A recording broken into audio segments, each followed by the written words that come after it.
on this show first, 3 days early. Sorry, just talking to Chris. This is Chris Whitley. He was on the show last year, and we were all very taken with him and enjoy your music very much. And this is his latest album, which is called Dirt Floor, but from it he will not be singing a song. Kind of a strange sentence construction, but what are you going to play? I'm going to play just this new little song I got called Firefighter. Right, okay, then you come and talk to me? Yes, ma'am. Okay, good. Yes, ma'am. I like that. See?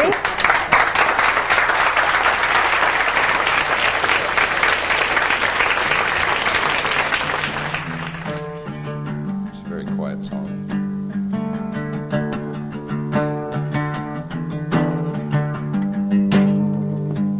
Here she comes, catching on fire again, casting all restraints to the wind,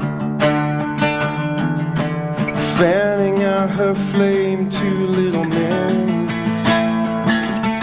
But they never gonna take your heart away. Like a million to one, you're the one.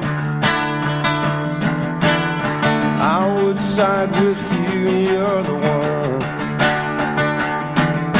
As bright as you want to, you're the one. Tonight about to rise and run, but they never gonna let you get away. Well, the world will follow always.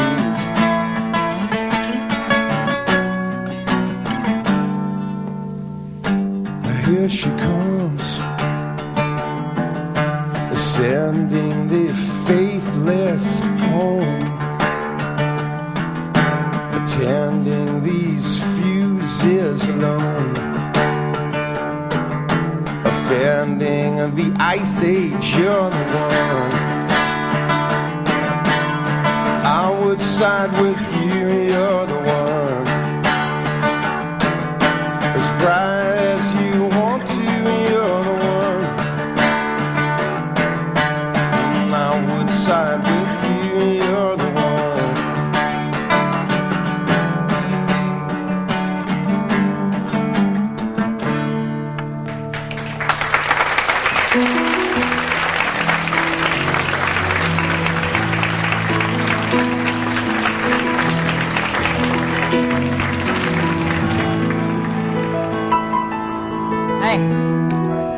That's a nice song. I'd like to hear it again, actually, because you don't really catch on. You don't hear a lyric the first time. Yeah, sometimes you just the melody you hear first, and then So will it be on a record? It will. I've already started recording it with a couple friends of mine in New York City. Yeah. Is it going to cost more than $1,500 this time?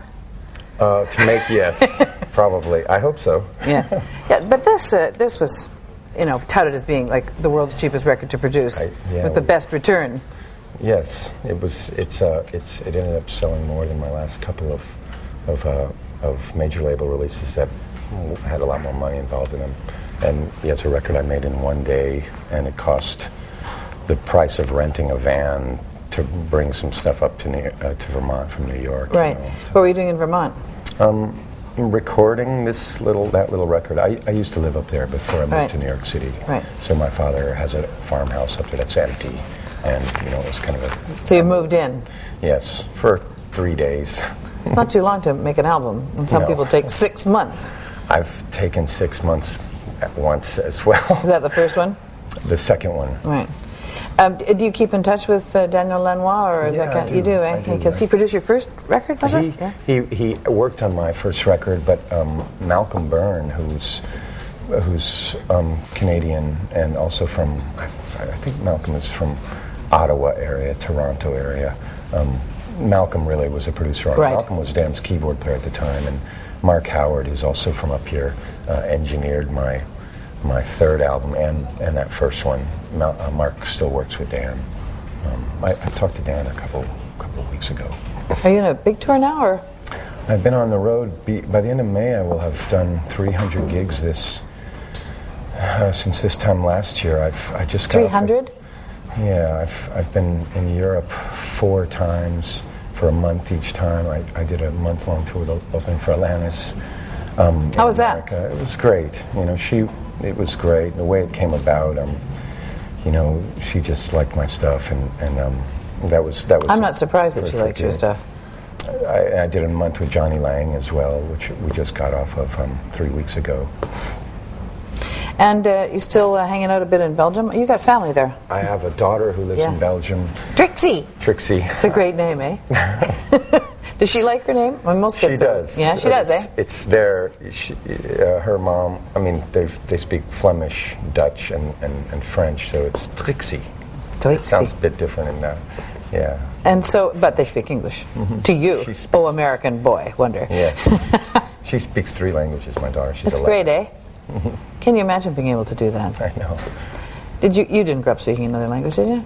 When I was a kid, when I was 11, I moved to Mexico with my mom and brother and sister.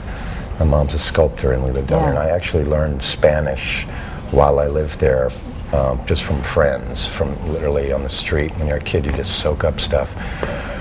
I later lived in Belgium for 6 years, so when I try to speak Spanish now, I get it mixed up with Dutch and French. Yeah, the accent's all funny. And I'm older, so I don't learn as fast, and That's unfortunate, isn't it? Where did you live in Mexico? Did you live in San Miguel Allende? San Miguel de Allende. Yeah, where all the artists go. Yes. Is she still there, your mother? No, she lives in Austin, Texas. Yeah. All right, still sculpting? Mm-hmm. Is she good? She's a great sculptor. Yeah, she's not very known.